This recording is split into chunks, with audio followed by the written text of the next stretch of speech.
Hi friends, I'm Sherry and this is Gardening in the North, and I have a special surprise to share with you today.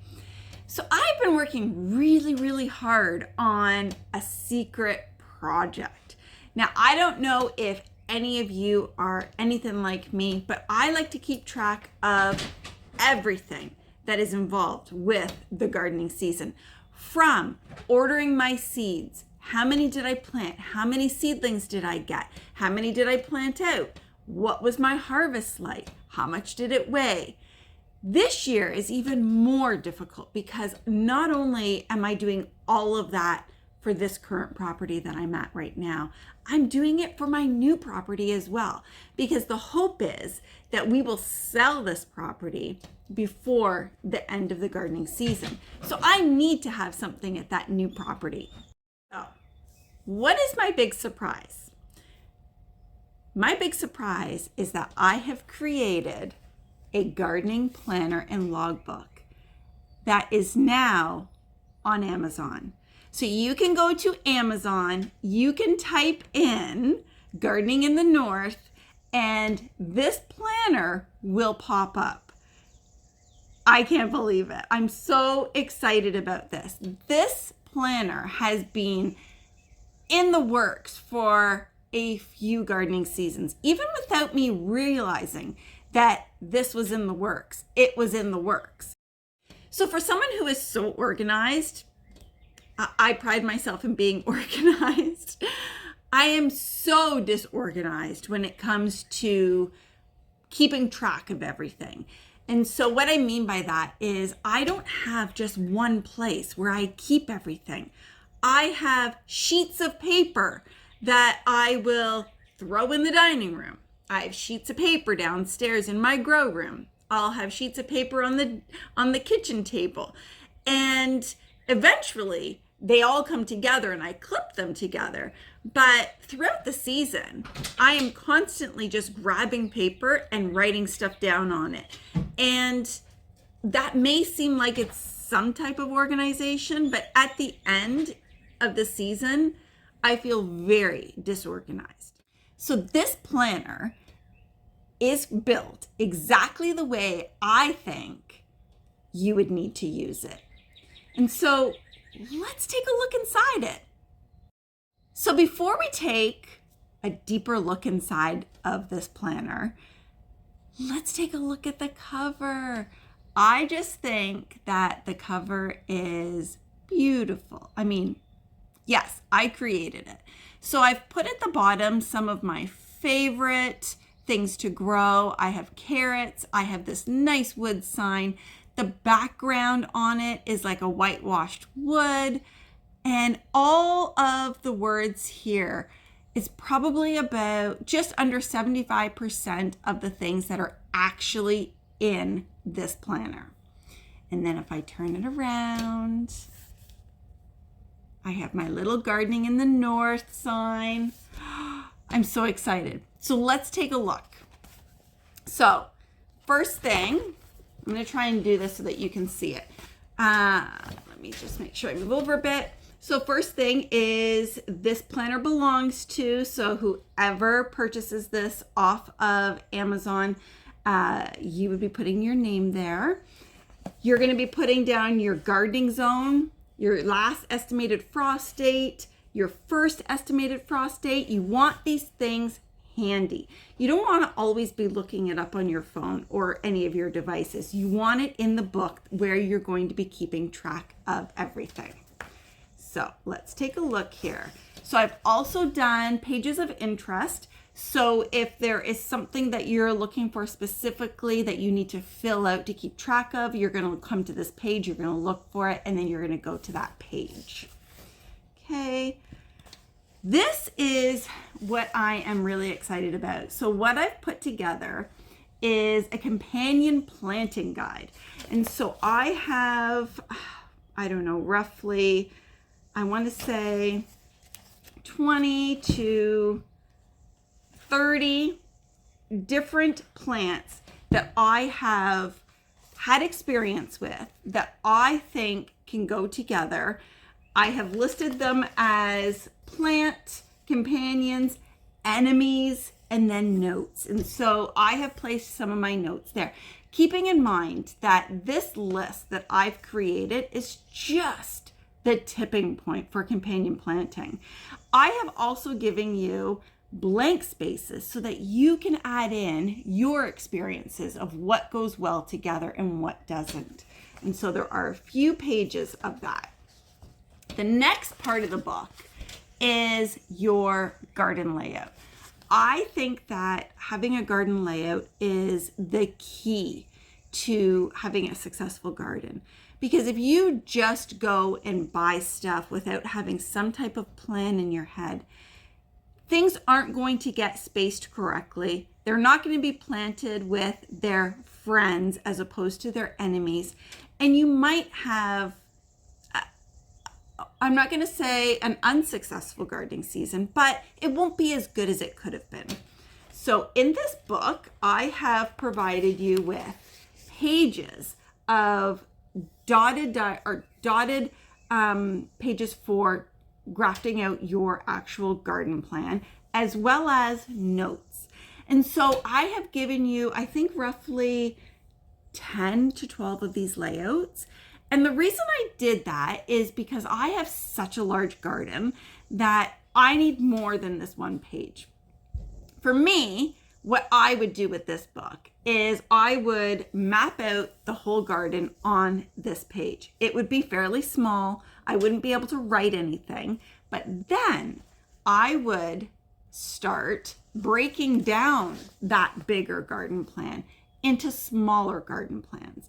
And so what I mean by that is I have a raised bed garden here consisting of 7 or 8 beds. I can't remember right now, 7 or 8 beds. And so on the first page, I would put down those beds. On here, I would start building 1 bed, maybe 2, maybe 3, and actually writing on it what I'm going to be planting there as my planting guide as well. And so for those of you that don't have a large garden space like I have, this book is actually going to last you a couple years because you're just going to keep adding to it. That's the great thing about this. Buy once, use for a few years. So let's go to the next section. Yeah, so like I said, I've given you lots of those. Okay, the next part is the seasonal plan. So you want to know what you're planting in what season. So I've listed a column for plant names. And so like I've put an example of tomatoes here, and then I've checked off springtime. And so this just gives you a little bit of a high level look at what you're going to be planting and when, in what season. And so there are a few pages for that.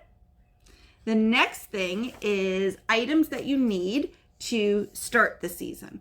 And so I thought that it would be a good idea to put this page in here because there are always going to be things that you think of and then forget. Write them down, you won't forget. So let's talk about garden budget. So everybody has some type of budget, or they want to know how much they spent for that gardening season. This is where you would put that information. Okay, so I've given you a few pages on that. Seasonal checklist. So there are going to be things that you want to do each season. And so you want to write them down on these lines and then use the boxes next to it to tick them off once you've completed them. This will help you to stay on track for what you want to get to. Okay. And again, a lot of these you could reuse the following year because you're probably going to be doing a lot of that each year. Okay, so here is your to-do list. So this is now more date specific. So for example, I think this Sunday, I'm supposed to be planting my cucumbers, my melons, and my squash downstairs in my grow room. And so that would be something that I would list here. I would put down the date, I would put down the task, and then I would put down any notes once I'm done, how many I did, or whether or not there was some inconsistencies, maybe the seeds weren't good, things like that. Okay, so as we move on, we come to one of my favorite areas, which is seed inventory. So this is really important because often we will use up some of our seeds, finish off the packages, and then we tell ourselves, remember to order them. I even have a system in my seed box where I put those empty packages at the back of my seed container. But then I often forget that I've done that or I've put them there.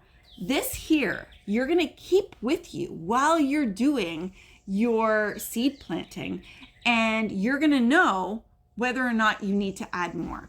So for example, crop or variety, the company that you got those seeds from, the date you purchased them, because that's really good to know, the quantity left. Now, of course, you know, with tomato seeds or lettuce seeds, you're not going to count them out. You're just going to do a rough estimate.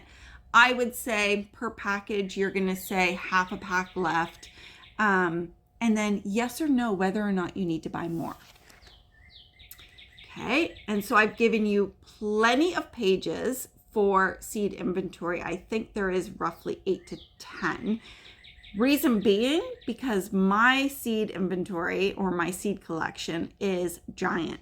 And so I really did try to build this for someone who is the same type of gardener as I am. So the same size of garden, same seed collection. That way I figured I would be touching on everyone.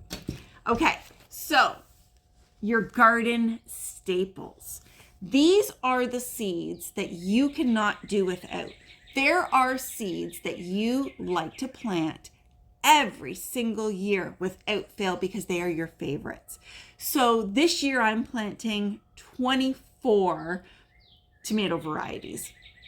Now, out of that 24, there's probably a handful of them that I plant every year.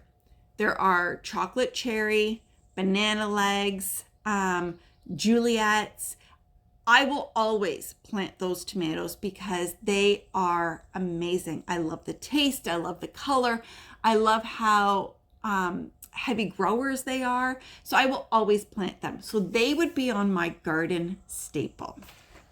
Okay, and I have given you again a bunch of pages for that. Now, here is your seed wish list.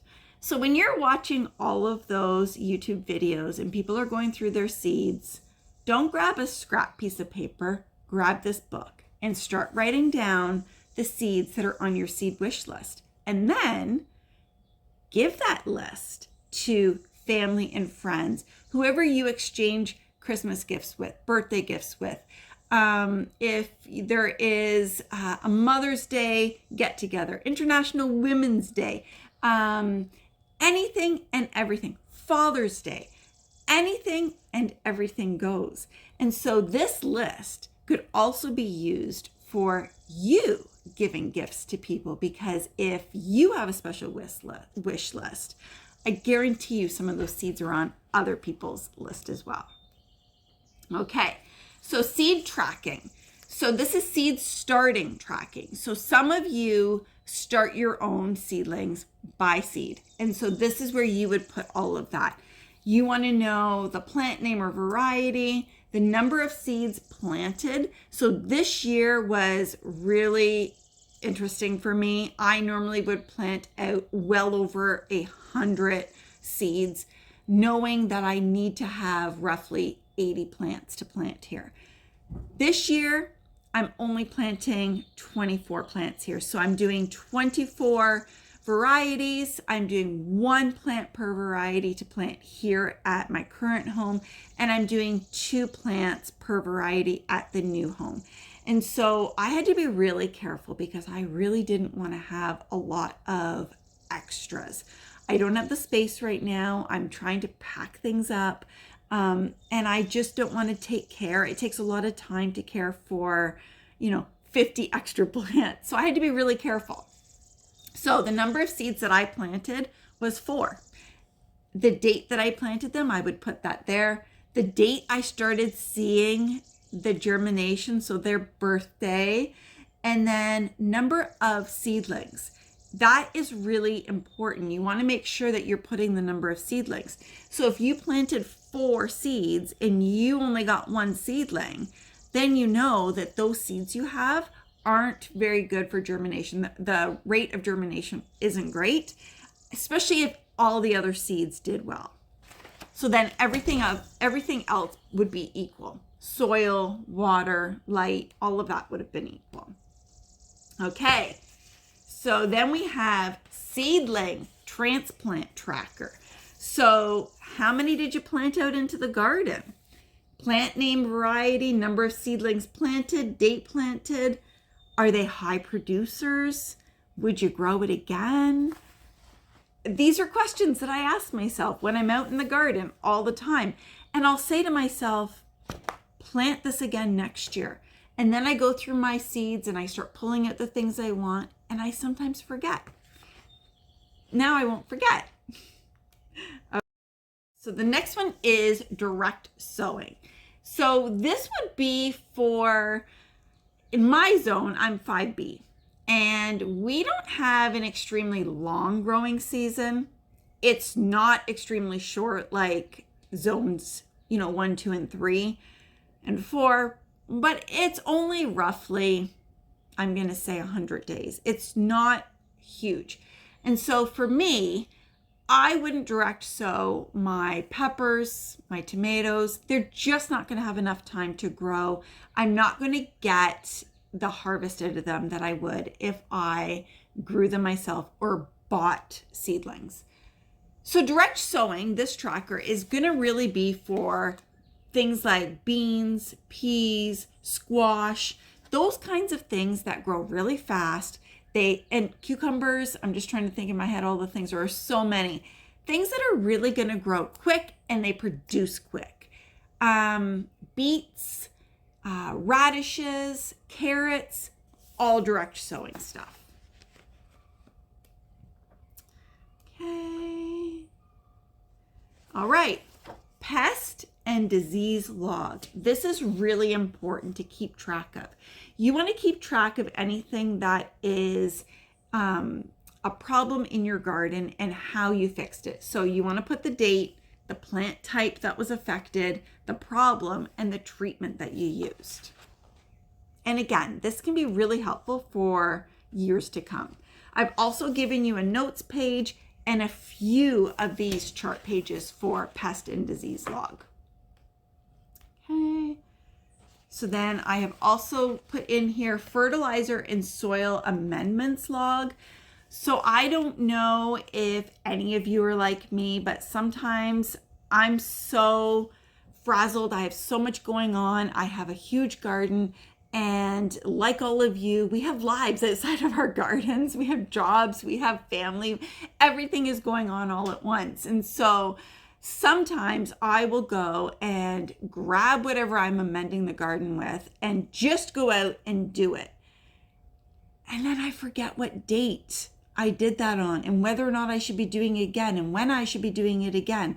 And so this here is going to help you keep track of that. It is going to help me keep track of that. So let's see here. Okay, then we get to some fun pages. We get to the harvest tracker. And so you're going to put down the crop variety. You're going to put down the date harvest amount. And again, I have left you 3 spaces. I figured that, you're most likely going to harvest 3 times off of a plant. If you harvest more than that, you're just going to write it in these boxes and still keep track of it. You're going to total them all up.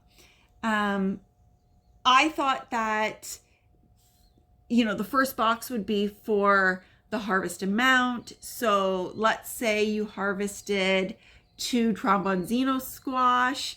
Well, you're going to put 2 in there, but the box below it, you're going to weigh them. How much do they weigh? Because you want to know the total weight of your harvest at the end of the season. And so I thought these pages would be a lot of fun. And I have given you a lot of them. Then we move on to seed saving. So we have grown our seedlings. or we've purchased our seedlings, because not everyone can grow seedlings. Not everyone wants to. Not everyone has the space. And so for those of you that have never tried it, I strongly encourage you to at least try a couple.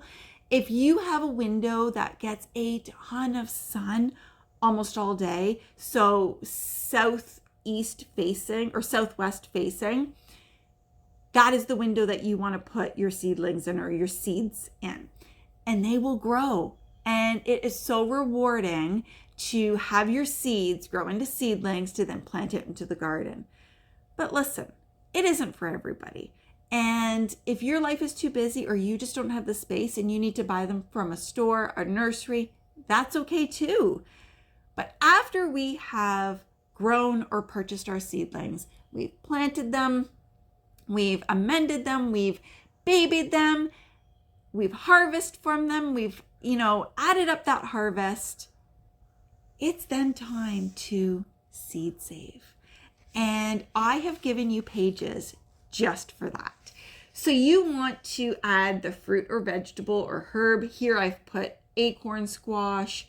Are these true seeds? Yes or no? Yes, I've put yes, but maybe the ones that you're harvesting are not. Maybe you want to, save seeds from that chocolate cherry tomato, and you're not planning on sharing those seeds with anyone, but you want those seeds. So then you would put no here. You want to make sure you're keeping track of that in the event that you ever do share them with somebody. And then let me see here. So I put acorn squash. I put yes, they are true seeds. And I put female plant was hand pollinated. So I just put some notes there. I put it as an example of what you would use these pages for. Okay. Oh, I almost passed over. Okay. So after you have seed saved, you are then going to need a seed packet. So what you're going to do with this page is you're going to take a blank piece of paper, you're going to put it over top of this, and you're just going to outline it and cut it out. That is then going to be your template. You can then take that piece of paper, put it over top of a piece of cardboard, trace it out, and there you have it. On here, I have explained step 1. So step 1 is fold this flap over. Step 2, fold this flap over and attach to flap number 1. Step 3, fold this flap last onto the back of flap 2. And then the last thing, step 4, after filling your seed packet, fold and attach. So this here is really exciting because I have put garden seeds on it, but you can actually be creative, draw, write, whatever you want on this. You could cut things out of a picture book. You can print things out, anything you want to do to add to this seed packet. Okay, so what else do we have in here? Okay, so we also have a list of things for next season, list of items that I need for next season. What did my garden teach me? So you want to actually start writing these things down. What did you learn from your garden this year? And I did 2 pages for that because let's be honest here, the garden teaches us every year. 100 things every year. Maybe not 100, but it teaches us a lot of things. New varieties or methods that you want to try. So for example, I tried the root stout method for planting my potatoes. So if I hadn't done that before and I wanted to learn how to do that, I would write down root stout gardening method. And then throughout the winter months when you're not gardening, pull this book out, look to see what varieties and methods you want to try and start researching them. It's a great winter activity to get ready for the next season. All right, weather notes. I wanted to give you a couple pages for weather notes because there are seasons where we go days and days without having rain. There are seasons where we go weeks, or not weeks, but I'm going to say a week of only rain. And so those things are really good to keep track of. What did we do when we had that happen? Make your notes, keep track of it for the next year. This is going to help you to understand your harvest, why you got that much, why you didn't get what you thought you were going to get. Okay. And so I gave you 4 pages for that. And I ended the book with a few pages of just notes, things to write down, things that, maybe I've missed something in the planner that you really wish was in it. Use these note pages to do that. I hope you enjoyed that. I am super excited to start using this. I am going to actually send this to a couple of my friends without them knowing. So I'm going to send it to them. And when I release this video, they will get those planners in the mail as a special surprise for them. But if you think that this is something you would use, go on Amazon, type in Gardening in the North, and look for my planner. For those of you that are Canadian, I think it's just over $10. For everyone else in the world, it's almost free for you. I'm laughing because our dollar isn't great. So for us, it's $10. For you, almost free. Thanks for spending time with me.